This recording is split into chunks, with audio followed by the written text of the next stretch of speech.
આ હિંડોળા વિશેનો જે ઇતિહાસ છે એ વિષયને લઈને થોડું આપ જણાવશો.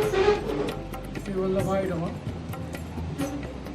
આ 418 વર્ષથી ભરૂચ ખાતે આવેલ પંજાબ રોડની હવેલી છે અને અમારા પૂર્વજ 19 પેઢી ઉપર શ્રી વલ્લભ ભટ્ટજી કે જેઓ શ્રી ગોપાલ બાવાના પુરોહિત હતા અને શાસ્ત્રાર્થે અહીંયા ગોપાલ બાવાનો અહીંયા ભરૂચમાં મુલાકાત થઈ હતી, પણ વલ્લભ ભટ્ટજીને પોતાની દીનતા સમજાઈ અને એમને શરણે થયા અને આ સ્વરૂપ એમના વલ્લભ ભટ્ટના શિરે પધરાવ્યું.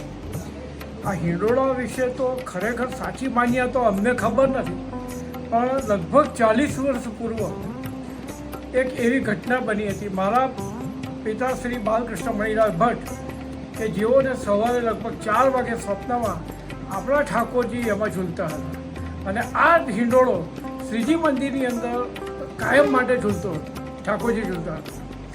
અને જ્યારે મારા ફાધરને સ્વપ્ન આવ્યું કે આપણા ઠાકોરજી વલ્લભ ભટ્ટના મંદિરના ગોકુળચંદ્રમાજી એમાં ઝૂલે છે, તો સવારે મારા ફાધરે ઠાકોરજીને કીધું કે આ હિંડોળો આપણે ત્યાં થોડી થાય એમ છે. શું અને હજુ સવારની મંગળા પતી અને બિપિનભાઈએ બૂમ પાડી, જે માજી મંત્રી હતા ગુજરાત સ્ટેટના, કે ભીખા કાકા બહાર આવો.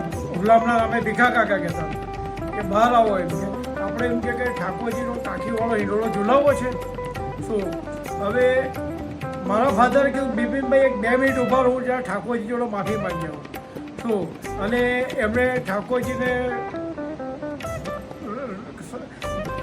રડતા રડતા એમણે માફી માંગી કે ભાઈ મારી ભૂલ હતી કે આ હિંડોળો તારે અહીંયા ઝૂલવો છે.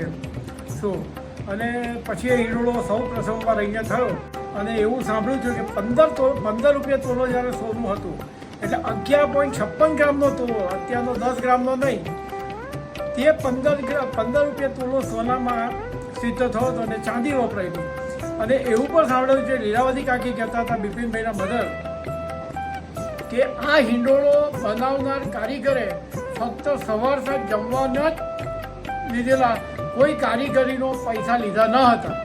આ સત્ય હકીકત એવી અમને ખબર છે ઇતિહાસ.